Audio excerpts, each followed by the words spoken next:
Hello, my name is Tara, and I'm so glad to be with you today. I almost didn't make it here because my sweet little grandbaby had a rough morning, but she is what made me a grandma, and that's my little Amelia Blue. But I've been married for 30 years with Yuri Eskandon. I have four children, ages 20 to 27, and this is my second episode of Nonetheless. And those three small words, nonetheless, in the Bible, you see it as nevertheless, highlights God's mercy and grace. That despite the painful trials that we're going through, you guys, or maybe a consequence of our own sins or being hurt by someone, or just going through these growing pains of life, God's will and blessing can still come about in our lives. So I'm going to dive right in to this week's topic, why I became a minimalist. So I'm a Gen X kid.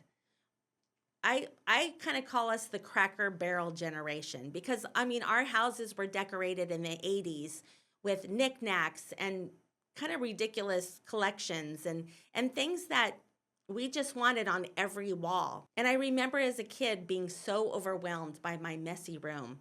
I didn't know where or what to do with my stuff.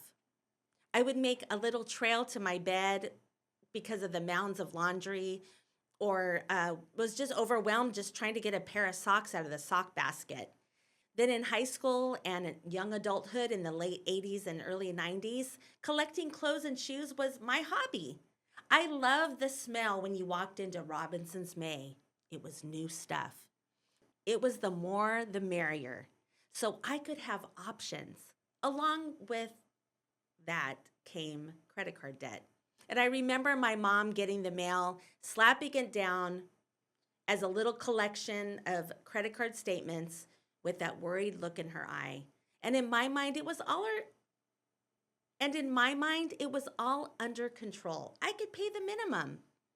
Well, fast forward 10 years later, I'm married with four babies, stuff from years of collecting, and I knew something had to change. Now the housework and the next meal was like Groundhog Day. I was cooking, I was cleaning, and then I was doing it all over again. Money was tight on our single income, so the library was an outing for us. And I remember looking for books on how to cook faster, organize better, and be the best mom I could be.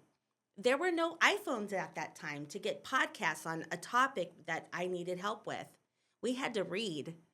And that was the beginning of me seeking order and the power of getting control of my home. Raising a family is already hard, especially in this day and age. But add a job change, add taking care of an ill parent or dealing with a death. It just adds chaos in the one place that we should have peace, in your home. It sometimes takes a major life change to make a change. I cried out to the Lord for help. In James 1:5, it says, if anyone lacks wisdom, let him ask God, who gives generously to all without reproach, and it will be given to him. It was a time when my husband and I were looking for new jobs. The kids were starting new schools. I was in nursing school, and we were finding a new church. I was so heavy burdened. The key was, guys, is I needed to lighten my load. I needed to cast my burden onto the Lord because he cared for me. I couldn't control the roaring sea of the trial around me, but I could control my home. And what I had to do was cast that heavy stuff overboard so I could keep the ship moving forward to calmer seas. So 10 years ago, I went on YouTube. I watched the minimalist greats like Joshua Becker, Dawn the Minimal Mom, and watched The Minimalists, a documentary on Netflix. And I realized what I'd been longing for had a name: minimalism. I literally went room by room, clearing out years of junk, foolish purchases, clothes that didn't fit me. They would bully me.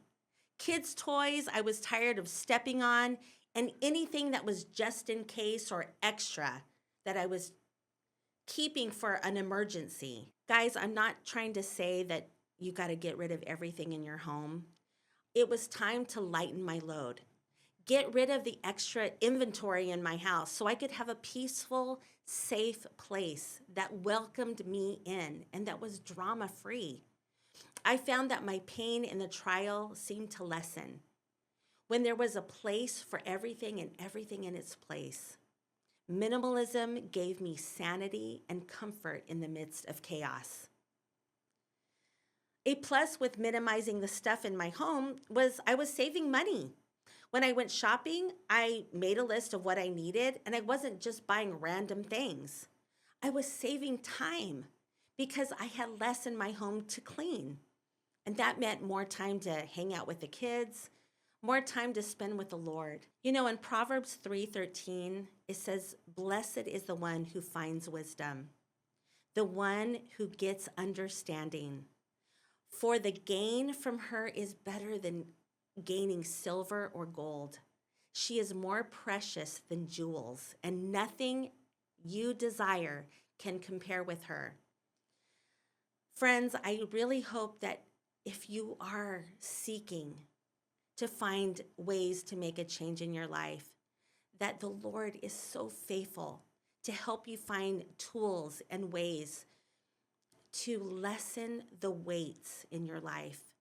That's my prayer for you today, is that you can find peace, especially in the days we're living in, guys. This whole situation that happened to our sweet brother, Charlie Kirk, and his family is one of the reasons why I almost didn't do this video today. But I know he would encourage all of us to keep going, to keep trying, to live like Jesus. But I think we can walk like Charlie and we can learn from him, and even in the loss that I think America's experiencing right now. Anyway, guys, it's been hopefully a good second episode, but I gotta say, when the weight of this world gets us stuck, nonetheless, we'll see you next time.